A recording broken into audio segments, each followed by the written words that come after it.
Hi guys, welcome back to Y shy S. I am Ishi and इस वाले video में हम क्लास 9th स्टार्ट करने वाले हैं एनसीईआरटी। ओके, सो यहाँ पे तो फ्रेंच रेवोल्यूशन स्टार्ट होने वाला है। फ्रेंच में मोनार्क सिस्टम चलता था, कितना ही वाहियात डिक्टेटरशिप था वहाँ पे, वो कैसे एंड हुआ हम यहाँ पे जानेंगे। ठीक है, तो मैं ना पहले एक शॉर्ट स्टोरी टाइप का मैं बता रही हूँ, जस्ट विद इन 2 और 3 मिनट्स में। उसके बाद में इसको बिल्कुल डिटेल में डिस्कस करेंगे। ठीक है, आगे बढ़ने से पहले एक इम्पॉर्टेंट इन्फॉर्मेशन एज़ यूजुअल, जो भी एस्पिरेंट सीरियस होकर के यूपीएससी की प्रिपरेशन करना चाहते हैं वो यहाँ पे दिए गए व्हाट्सएप नंबर पे हमारे वाइस सर को कांटेक्ट कर सकते हैं। नो मैटर व्हाट आप कब से प्रिपेयर कर रहे हो, आपको कब एग्ज़ाम देना है, आप सर को कांटेक्ट कर सकते हो। कोई कोई भी ग्रुप्स वगैरह नहीं बनी है यहाँ पे। सर की पर्सनल मेंटरशिप प्रोवाइड करवाई जाती है। ओके, देखो आगे बढ़ते हैं। क्या हुआ, 14 जुलाई 1789, इस टाइम पे क्या हुआ ना, जो पेरिस जो सिटी है, जो आजकल काफ़ी ग्रो हो गई है और काफ़ी ब्यूटीफुल भी दिखती है, एट दैट टाइम का जो पेरिस था ना वो बहुत ही ज़्यादा वाहियात दिखता था। कहने का ये मतलब है कि जैसे आज वो इतना खूबसूरत दिखता है ना, उस टाइम पे उतना था नहीं। ठीक है, क्योंकि उसकी उतनी डेवलपमेंट हुई भी नहीं थी उस टाइम पे। ठीक है, तो जो सिटी थी ना पेरिस की, वहाँ पे ना एक रेस्टलेसनेस सी हो रखी थी। कब? ऑन 14 जुलाई 1789। अभी देखो, कहने का ये मतलब है ना कि ज़रूरी नहीं है कि 14 जुलाई को यहाँ पे दिया गया है तो 14 जुलाई को अचानक से हुई होगी, नहीं, उसके पीछे बहुत सारे से रीजंस थे। बहुत लॉन्ग टर्म में इसका इम्पैक्ट पड़ा, तब जाके 14 जुलाई को इन लोगों ने रिवॉल्ट करा। तो इस डेट को पर्टिकुलर इस एक नाम से जाना जाता है, द फ्रेंच रेवोल्यूशन, कि इस डेट को ये हुआ था।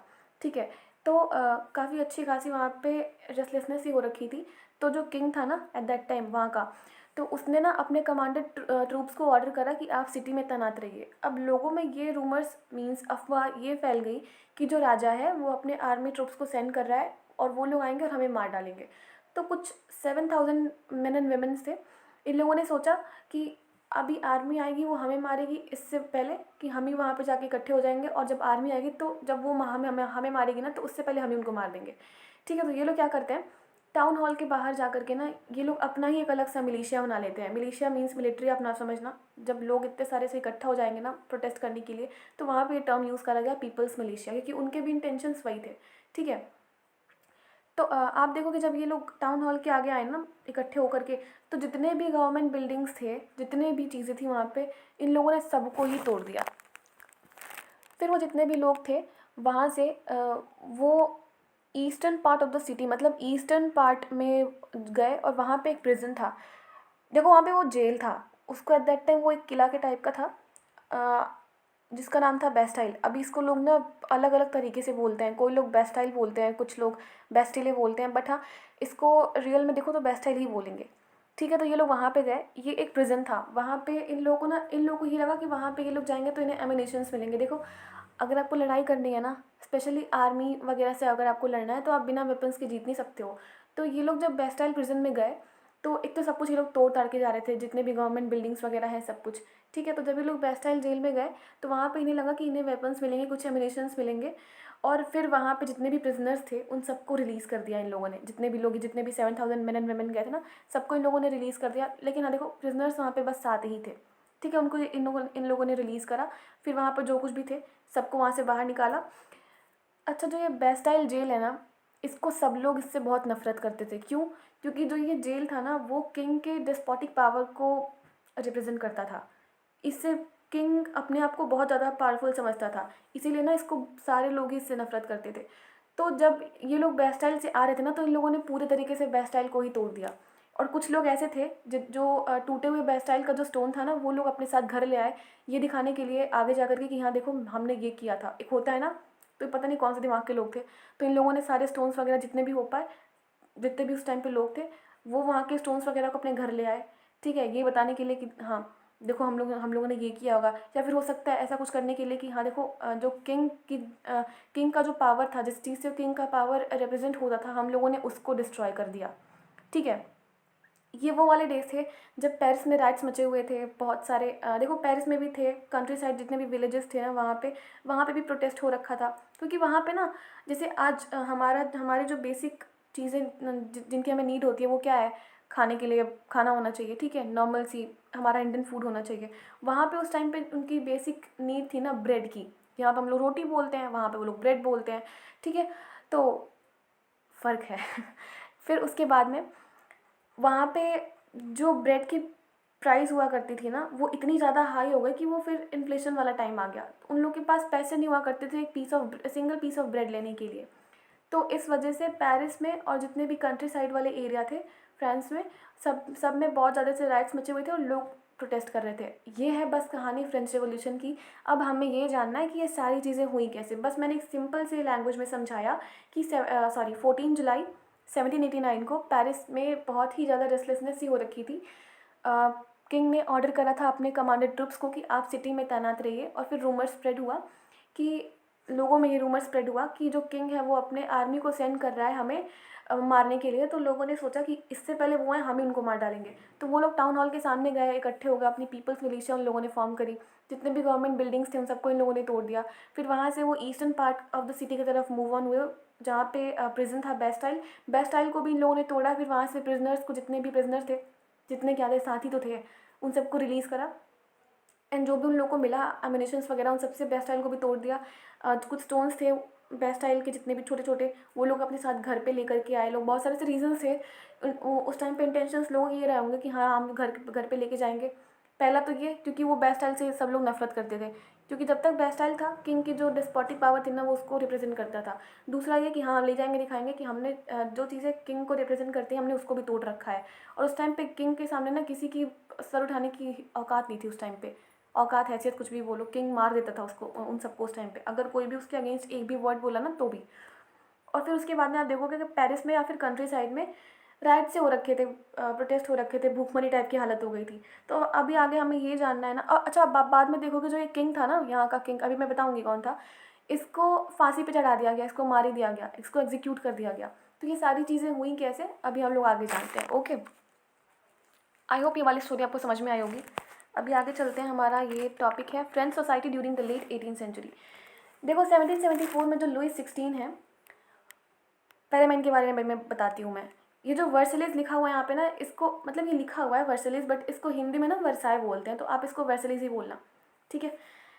1774 में क्या हुआ, एक किंग था जो कि बर्बन फैमिली से बिलोंग करता था। बर्बन बिस्किट नहीं, बर्बन फैमिली होती थी एट दैट टाइम पे, ठीक है, ये उससे बिलोंग करता था। ये गद्दी पे बैठा। जब ये 20 साल का था तो इसने एक ऑस्ट्रियन प्रिंसेस से शादी करी। और जब ये गद्दी पे बैठा अपनी राज गद्दी पे, तो इसको ये पता लगा कि जितने भी ट्रेजरी है तो खाली है, पैसे तो है ही नहीं। अब क्यों नहीं है पैसे, क्योंकि इससे पहले भी बहुत सारी सी चीज़ें हो रखी थी, बट जब ये आया तब इसने क्या किया, पैसे तो वैसे ही नहीं थे, बट इसने क्या किया ना, 13 अमेरिकन कॉलोनीज़ को इंडिपेंडेंस गेन करवाने में ब्रिटेन से उनकी हेल्प करी। और आपको अगर पता हो तो ये वही 13 अमेरिकन कॉलोनीज़ हैं जो एक साथ मिलकर के यूनाइटेड स्टेट ऑफ अमेरिका इन्होंने बनाया था, ठीक है। खैर वो एक अलग टॉपिक है, उसको कभी बाद में डिस्कस करेंगे। तो बस इतना जानो कि ये जो लुइस 16 था ये बर्बन फैमिली से बिलोंग करता था, ठीक है। इसने शादी करी थी ऑस्ट्रियन प्रिंसेस से। और जब ये गद्दी पे बैठा था तो इसकी जो ट्रेजरी थी वो बिल्कुल ही एम्प्टी थी, क्योंकि ये फाइनेंशियल रिसोर्सेज जो थे ना फ्रांस के, वो सारे ख़त्म हो चुके थे, क्योंकि वॉर हो रही थी लॉन्ग ईयर से, लॉन्ग टाइम से बहुत ज़्यादा यहाँ पे वॉर हो रही थी।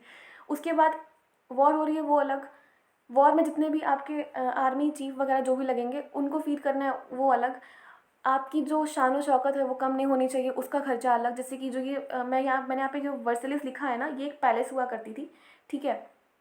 इसको मेंटेन करने का कॉस्ट बहुत ज़्यादा आता था, तो इनकी शान में कभी कमी नहीं आनी चाहिए, तो उसका भी खर्चा अलग।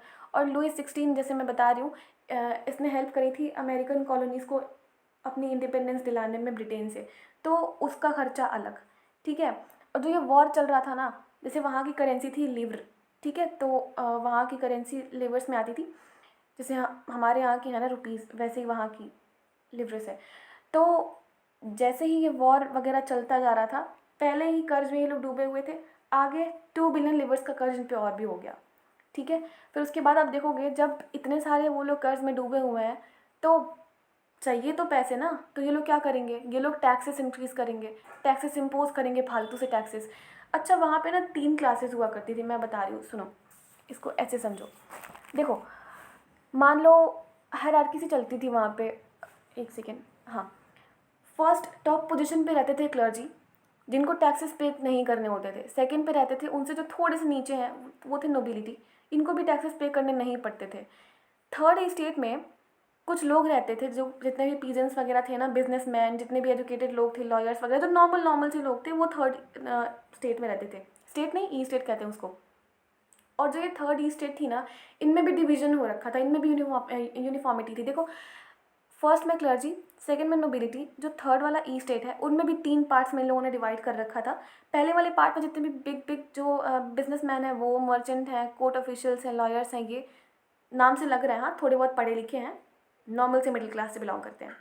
फिर थर्ड का जो सेकेंड ई स्टेट है उसमें पीजेंट्स एंड आर्टिशंस। और जो सबसे लास्ट वाला है, जिनको बिल्कुल ही बर्बाद कर रखा था इन लोगों ने, वो है स्मॉल पीजेंट्स, लैंडलेस लेबर्स और जो सर्वेंट्स हैं वो।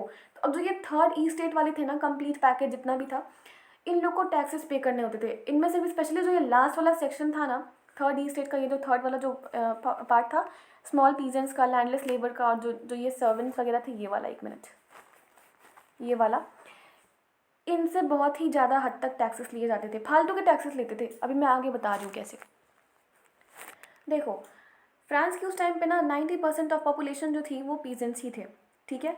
जो ये मैंने बताया ना, थर्ड ई स्टेट में जो लास्ट में जो स्मॉल पीजेंट्स वगैरह हैं, सेकंड क्लास में भी हैं पीजेंट्स एंड आर्टिशंस, तो 90% जो पॉपुलेशन थी ना वो पीजेंट्स की ही थी।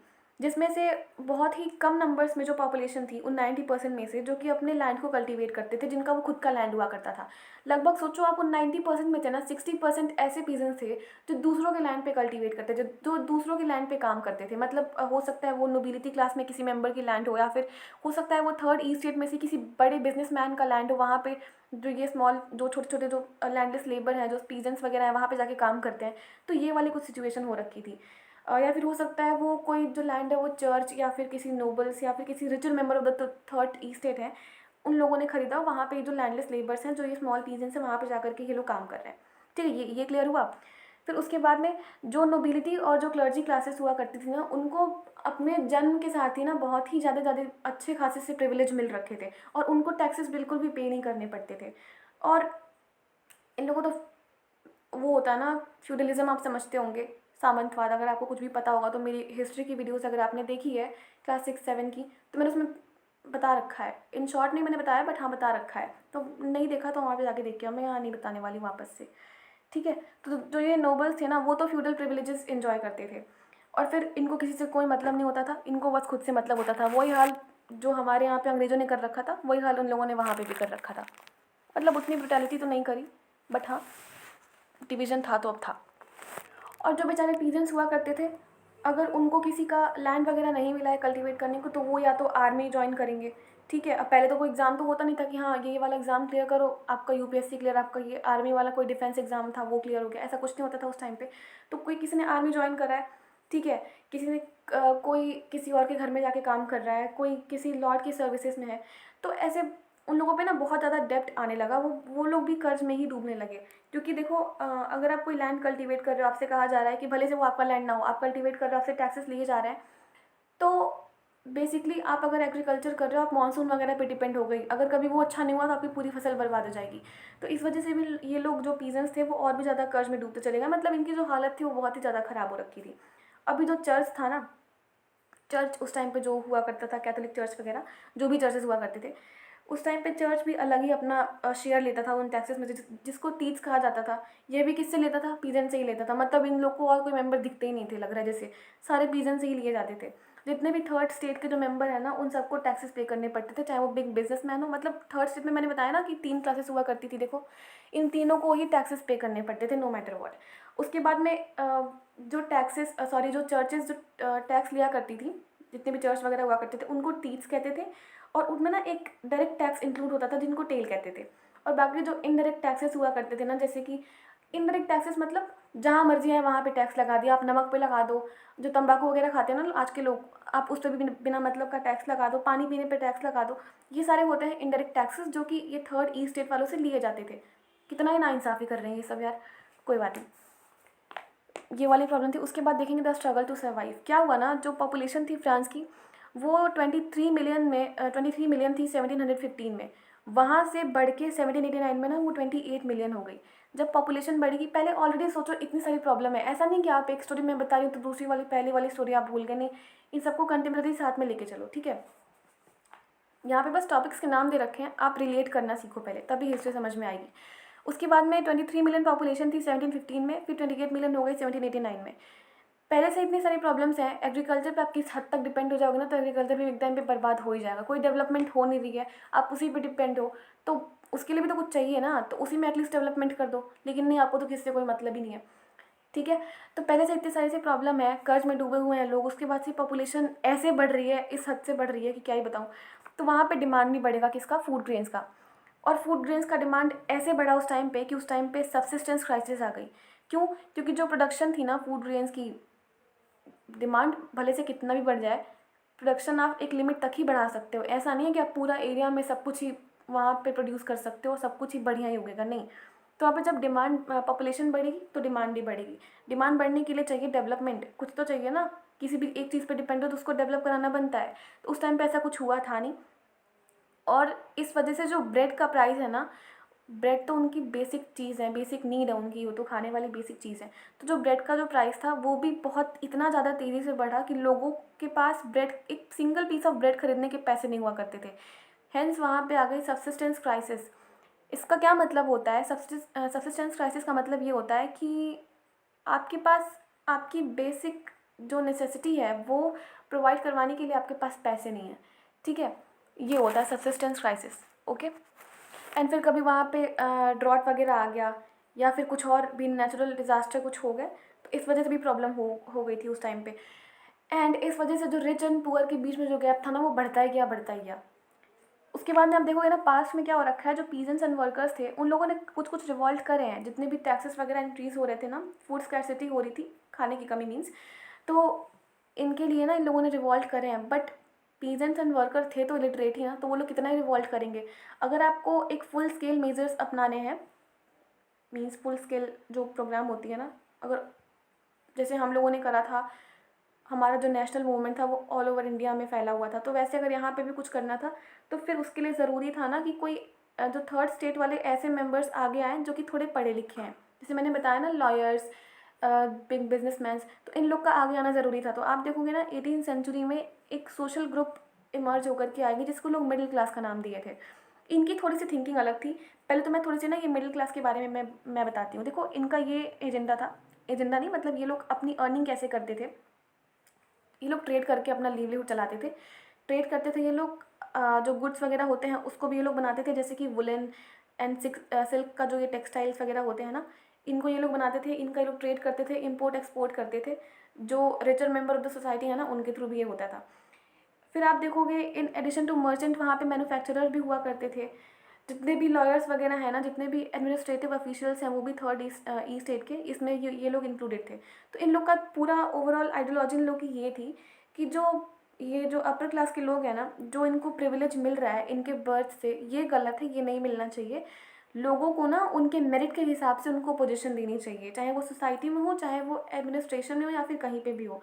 तो इसके लिए कुछ सारे बुक्स मैं बताती हूँ, रुको, जहाँ पे आइडियाज़ फेमस हैं। कुछ फिलोसफर्स भी थे ऐसे जिन्होंने किताबें लिखी थी। तो जो ये मिडिल क्लास जो उभर के आ रही थी, वो उन सारी किताबों से, जो उनकी आइडियोलॉजी थी फिलोसफर्स की, उनसे ये लोग इन्फ्लुएंस हुए थे। फॉर एग्जांपल, जॉन लॉक है एंड जीन जैक रूसो हैं, तो इन्होंने अपनी किताबों में लिखी थी। इनकी बुक का नाम है टू ट्रीटीज ऑफ गवर्नमेंट। तो उन्होंने उसमें लॉक ने लिखा था कि जो ये डॉक्ट्राइन ऑफ डिवाइन है, जो ये एब्सोल्यूट राइट ऑफ मोनार्क है, वो गलत चीज़ है। आइडियाज़ बढ़ने चाहिए बट इक्वालिटी के बढ़ने चाहिए। हाँ, लॉ के आगे सब लोग इक्वल होने चाहिए, ठीक है, जो हमारे कॉन्स्टिट्यूशन में लिखा है, इक्वालिटी बिफोर लॉ। तो जितने भी ये मिडिल क्लास वाले उभर के आ रहे थे ना, ये यहाँ से बहुत ज़्यादा ये लोग इन्फ्लुएंस हुए कि हमें सबको एक बराबर मानना चाहिए, हमें भी राइट्स मिलने चाहिए। फिर उसके बाद आप देखोगे, जो ये मॉन्टेस्क्यू का बुक था ये द स्पिरिट ऑफ लॉस, उसमें इन्होंने भी बात कर रखी थी लेजिस्लेटिव, एग्जीक्यूटिव एंड जुडिशरी को अलग अलग करने की। पावर का सेपरेशन जो था ना, वो अपने इसी बुक में इन्होंने बताया था, मॉन्टेस्क्यू ने। तो बाद में ना लोगों को ये रियलाइज़ हुआ कि जो यूएसए है, आप यूएसए की कॉलोनीज़ को, एक मिनट, हाँ, जो यूएसए है, आप उनकी 13 कॉलोनीज़ को आप लोगों ने इंडिपेंडेंट करवा दिया, मतलब फ्रांस ने इंडिपेंडेंट करवा दिया, और खुद की हालत हो रखी है क्लर्जी और नोबेलिटी वाली। खुद में राइट्स आप दे नहीं रहे हो, दूसरों को आप आज़ाद करवा रहे हो, तो ये कहाँ का रूल है? फिर आप देखोगे जो ये इनकी जो आइडियाज़ थे ना, जब लोगों को समझ में आया, देखो जैसे भी मिडिल क्लास थी ना, वो पढ़ी लिखी थी, तो इनके जो आइडियाज़ थे, अभी लोग पढ़े लिखे हैं, फिलोसफर की जो आइडियोलॉजी है उनसे ये लोग इन्फ्लुएंस हो रहे हैं। तो इनके जो आइडियाज़ है ना वो शेयर होते गए लोगों में अवेयरनेस आती गई। तो लोगों को ये समझ में आया कि 13 अमेरिकन कॉलोनीज़ को इन लोगों ने आज़ाद करवा दिया, अपने खुद की देश की हालत ख़राब करके बैठे हुए लोग। ठीक है, मतलब खुद के में अकल नहीं है, दूसरों को ये लोग आज़ाद करवाने के लिए कुछ भी कर सकते हैं। फिर आप देखोगे उनका जो ये आइडिया था ना, ये कॉफ़ी हाउसेस में या फिर कहीं पे भी सैलून्स में, कहीं पे भी लोग जाते थे, वहाँ पे सब कुछ ये इनका जो फिलोसफर के जो आइडियाज़ थे वो इनको सुनने को मिलते थे लोगों को। न्यूज़पेपर्स में भी ये छपने लगे थे या फिर बुक्स में भी इनको ये लोग पढ़ाए जाते थे, जितने भी आइडियाज़ थे ये। फिर उसके बाद में लुई 16 का एक प्लान आएगा। इसने कहा हम टैक्सेस को बढ़ाएंगे, मीन्स हमें और टैक्सेस चाहिए। इनका पेट नहीं भर रहा था अभी उतने सारे टैक्सेस से, तो इनको चाहिए था कि हमें और टैक्सेस चाहिए। तो लोगों ने सोचा कि पहले से हमारी हालत ख़राब है, हमें ना कोई राइट मिल रही है ना कुछ, ऊपर से आप हम पे और भी ज़्यादा टैक्सेस इम्पोज करे जा रहे हो, ये कौन सा रूल है। ठीक है, तो अभी बस अभी यहाँ पे इतना पॉज करते हैं, क्योंकि इसके आएंगे बहुत सारे से पार्ट। अभी जो क्लास 9 10 की एनसीईआरटी चलेगी ना, उसकी बहुत सारे से पार्ट आएंगे। ठीक है, अभी हम लोग आगे देखेंगे कल वाले लेक्चर में द आउटब्रेक ऑफ रेवोल्यूशन। इतना सारी जब ये सब हो गया, टैक्सेस से लोग परेशान थे, जो थर्ड ई स्टेट वाले जो लोग थे टैक्सेस से बहुत ज़्यादा परेशान थे। काफ़ी ज़्यादा चीज़ों का उनमें इन्फ्लुएंस पड़ा, फिलोसफर्स का भी, जितने भी मिडिल क्लास के एजुकेटेड लोग जो आ रहे थे उनका भी उन पर इन्फ्लुएंस पड़ा। एंड इन सबको सारी चीज़ें रियलाइज़ हो रही थी कि हम लोग ऑलरेडी प्रॉब्लम में हैं। ऊपर से ये जो लुई 16 है हमारा पागल राजा, वो अलग से टैक्सेस को और इम्पोज कर रहा है एक्स्ट्रा, जो इनडायरेक्ट फालतू के टैक्सेस हैं, और जो पहले से ही हम पे इम्पोज हैं वो और भी ज़्यादा उसको इंक्रीज़ कर रहा है। ठीक है, और जो ये क्लर्जी और जो नोबिलिटी क्लासेस हैं उनको ये लोग प्रिविलेज पे प्रिविलेजेस दिए जा रहे हैं, हमें कुछ मिल नहीं रहा है, हमें तो बेसिक राइट भी नहीं मिल रहा है। तो जब इन सारी चीज़ों का जब इनको रियलाइजेशन होगा तो फिर वहाँ पे होगा एक अच्छा खासा रेवोल्यूशन, जो मैंने अभी आपको स्टार्टिंग में स्टोरी सुनाई ना वो। ठीक है, तो कल पढ़ेंगे हम लोग द आउटब्रेक ऑफ रेवोल्यूशन इसके नेक्स्ट वाले पार्ट में। तब तक के लिए आप सर को कांटेक्ट कर लो, बेनिफिट आपका ही होगा। और यहाँ पे ना कोई भी ग्रुप्स वगैरह नहीं बनी है, सर की पर्सनल मेंटरशिप ही प्रोवाइड करी जाती है। सो अभी तक के लिए बस इतना ही, तब तक के लिए have a great day ahead, take care, bye.